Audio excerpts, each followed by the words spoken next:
There are two questions that get asked from time to time between us Magic the Gathering players. Those being, what would a 6-color look like in Magic? And what does it mean to be colorless? Today, I plan to posit to you that indeed these two questions are one and the same. But Dice, I hear you call out to your screen, colorless isn't a color. And to that I say yes, it isn't a color in the traditional sense. But I would counter that by saying in the context of the color pie, colorless is indeed the missing member that we've been looking for all this time. In this video, I intend to uncover the philosophies behind this long-standing outsider, with a firm belief that this will be the basis for the discussion going forward. It is a challenge I have feared to take on, but after 2 years and many requests later, it's finally time. Before we can take a step further into this discussion though, I want to give a special thanks to my patrons for their support, and a warm welcome to my newest patron, Thomas.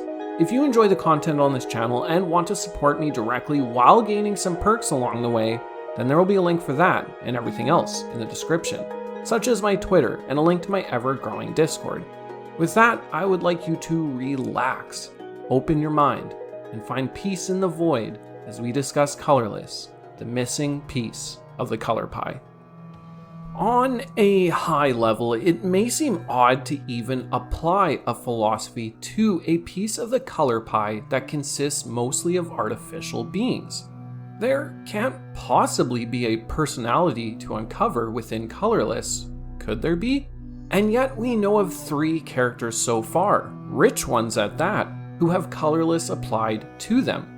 Those being Ugin, Karn, and the Eldrazi. This tells us that there is indeed something to be learned here, in that Colorless isn't merely a lack of color. Indeed, it has potential for robust motivations. I would even go one step further to say that even the machines and other colorless life forms have their own story to tell, and to simply write them off as mindless automatons would be doing some of them a disservice. From the lowly scrapper to the wanderer Golos, there is a lot waiting to be uncovered when it comes to Colorless. With all of that said, this video will indeed be a lot of speculation on my part, but I do believe I am in a unique position as I've written many videos about the color pie, and it's safe to say that my understanding of it gives me the grounds to make such speculations. Now, to reach a conclusion, we will have to first answer 2 questions right off the bat, and then from there, I can lay out what I believe are the 3 core philosophies that drive Colorless. The first and most important question is this: where does Colorless sit on the color pie? To some, this may seem like an arbitrary question of aesthetics, but it is indeed one of the most important parts of what makes the colors of Magic what they are. Red is what it is because it sits beside green and black. White is what it is because it opposes black and red. Each color pushes and pulls at one another, and through this action, it refines their beliefs. This is no different when it comes to Colorless. The problem here is that by placing Colorless anywhere in the pie at random, we can potentially disrupt this core mechanism. We can't simply just place it beside blue and call it a day. No, this would disrupt what makes the color pie what it is. We could just leave it where it lies in its current position, out in the cold, separate and alone from the color pie. But this wouldn't make it another member of the color pie either. The only logical conclusion would be to place it right at the center of the color pie. This position is the only logical conclusion, and as you will come to see, this position informs us of 3 things about Colorless right away. Because remember, a color's position on the pie helps to dictate aspects of its personality. What it illustrates to us is that Colorless is the void between colors, that the colors each imprint their influence on it, or that it encompasses and surpasses the color pie itself. Right here, we can already see that there are 3 philosophies inherent to this position, the 3 being void, purpose, and transcendence. But let's not get ahead of ourselves. We will circle back around to these ideas when we have a discussion about the core philosophies of Colorless, and you will then come to understand what I mean. The next question is one I grappled with for a while, and that is, how can a soulless being have any philosophies or motivations? Or can we even apply human concepts to machines and synthetic life? The truth is that these are questions bred from our own understanding of what constitutes life, and is limited by our own view of that life. As artificial intelligence grows in capabilities, this will be a question that we must inevitably come to terms with on our own world, and yet isn't new to the multiverse. It is already a place where rich artificial life is a reality. The human experience isn't the only experience, and even artificial life, if complex enough, will hold its own truths, motivations, and philosophies.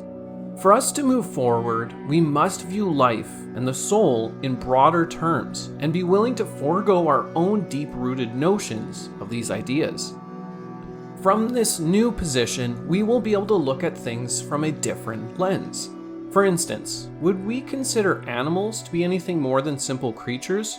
Or can we extend our understanding and perspectives that all life is valuable and has something to teach us? In the same way, we must be willing to accept that there is more to artificial beings than the function of mere tools made by human hands. As we will come to see, there are some colorless entities who reside on scales above our own, and to them, we would seem like simple creatures. With these questions answered, I do believe it is time to begin. For this next part, I will lay out my 3 core philosophies of Colorless based on my research and my own understanding of the color pie. If there is something you believe I missed or want to expand on, then please do so in the comments. Like I said, I want this to be the beginning of a genuine discussion. To start, we will first talk about Colorless in the context of a complete lack of any mana, and what ideals are bred in the void. One of the strongest correlations between Colorless and the color pie is that it is devoid of color. To understand what it truly means to be devoid of mana, we must first understand what it means to consist of mana. If we take any one of the 5 colors of the pie and inspect it, we will find a way of looking at humanity in which its members assert their ideals upon a world around them. Each color believes they hold the one true understanding of what life means, and yet this very notion is evidence that they couldn't all possibly be right, and there must be more truths than the ones we understand. So with this in mind, perhaps being devoid of mana would result in the passive view of one's surroundings. In some ways, this might sound like green's ideals, and yet green will still enforce itself upon other colors. Remember, each color believes that their way is the only way. With this in mind, we can see that Colorless sits within the space between thought, between philosophies and ideals. It is a passive observer, even if its actions are overt. Often when we imagine of a being who is void of mana, we first conjure up images of the Eldrazi, which is a valid perspective. And you will find that if we look to them for an example, we will see that their actions may be destructive, and yet to them we are neither enemies nor friends. We are nothing, as everything is nothing. They consume because that is what they do, and have always done. What's more is that we see a further connection with this version of Colorless and its position on the pie, in that they are bred out of the blind eternities, the space between worlds, and thus consist of no mana. This is what I mean. A void philosophy doesn't act in a way that enforces its ideals. It simply exists and acts as it does without any thought as to what it means. It is unchanging, unfeeling, and timeless. It ignores such insignificant forces as time, entropy, and death. The notion that comes first to my mind when I ponder this version of Colorless is the theoretical idea of black matter. It somehow is everywhere and is not. It never changes, it isn't observable, and yet is there. So what do these big ideas mean? for us? Can we possibly be devoid of mana, or is this something that is reserved for inhuman beings? The short answer is that it isn't for us, but is something we can tap into. If you have time and space after this video, find a place that is quiet and still. Calm your mind and meditate for a while. When you come out of that state, I want you to ask yourself where you were, what you thought. If you are successful and fully committed to meditating, I would say you found that void. Colorless in that way could mean true inner peace, a way of being that is outside of the marred human experience. We may not ever be devoid of mana, as our ideals always come through, but perhaps we can find that space between thought.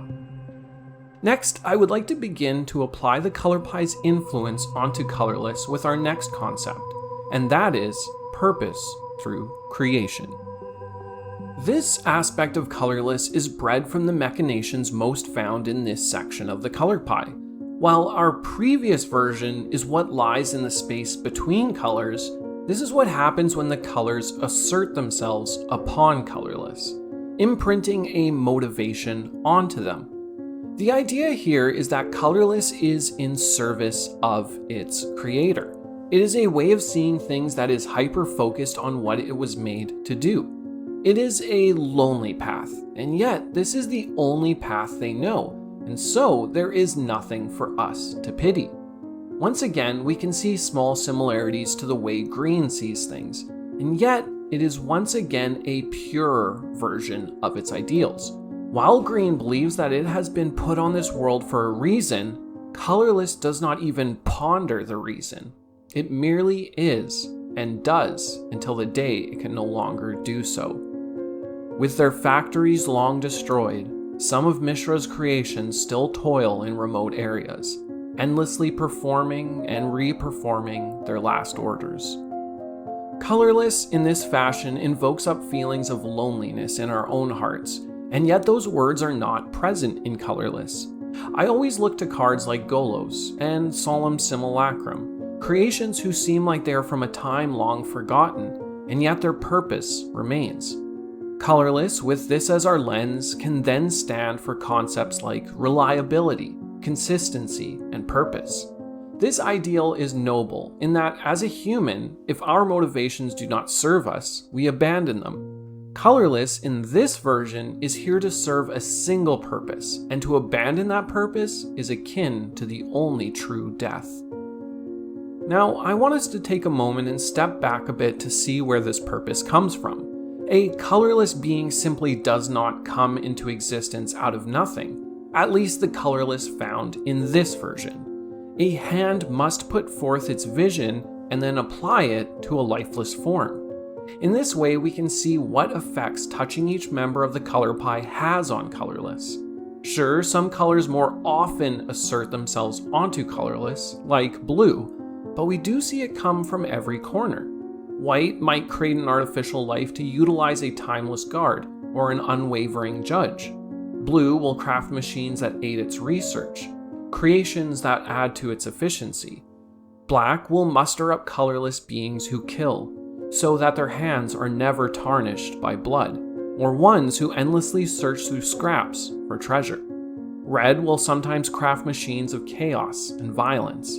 Green is the one color missing from this, and yet we can still see a lot of its ideals bleed into this version of Colorless, as green believes in a purpose bigger than all of us.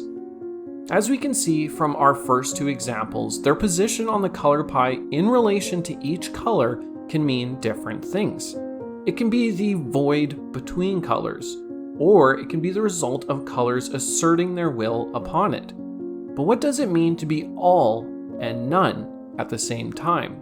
Well, for that, we will discuss our final philosophy, one I call Transcendence. While this version of Colorless is rarely seen, it nonetheless is present within Magic the Gathering, the key figure in all of this being Ugin. He is in no way devoid of color, and yet he cannot be placed upon the color pie as we know it.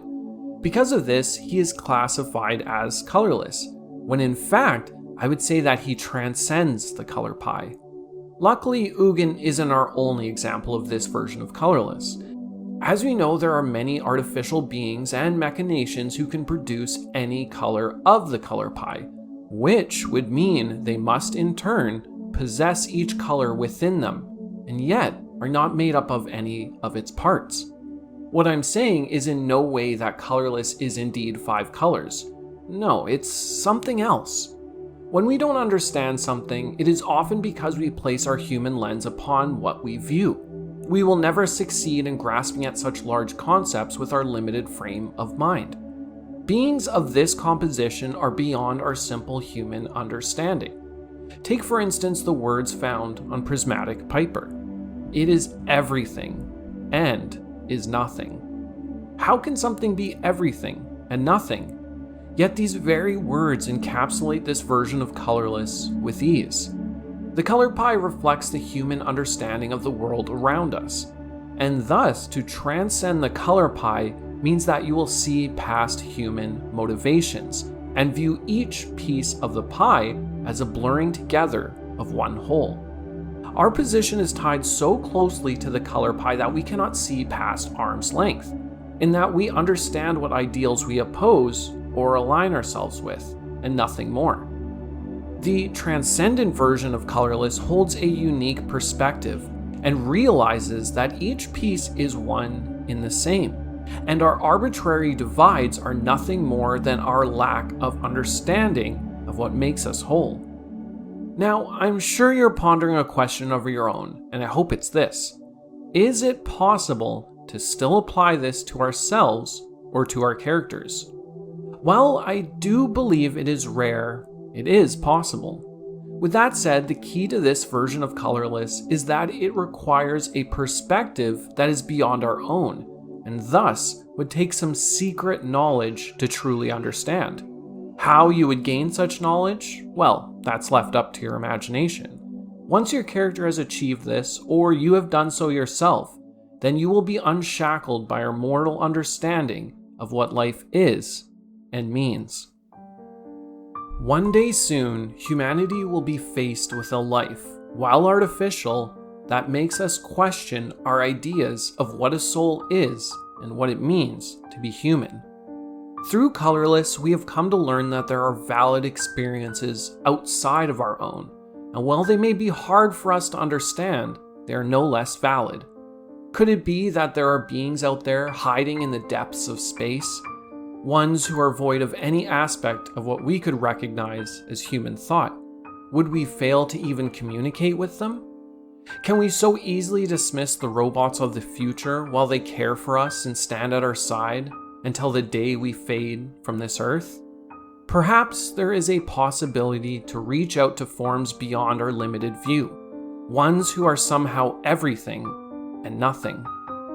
We may never fully understand Colorless, and yet I don't think Colorless cares to be understood. Colorless is beyond us, and yet within us all.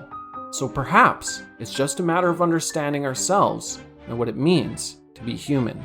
Well, I hope that gave you something to think about. It's a topic I've avoided for a long time, but after completing this video, it's turned out to be such an amazing discussion. A discussion, like I said, I want to see going forward. So please leave your theories down in the comments. I can't wait to read them. Once again, I want to give a special thanks to my patrons for their support. It means the world to me that you guys believe in me that much. Like I said, I have an awesome Discord, which I would love for you to join. It's growing all the time. We have cool bi-weekly custom card contests, and you'll find tons of people who love talking about all the interesting aspects of Magic the Gathering. And with that, friends, catch you in the multiverse. Bye.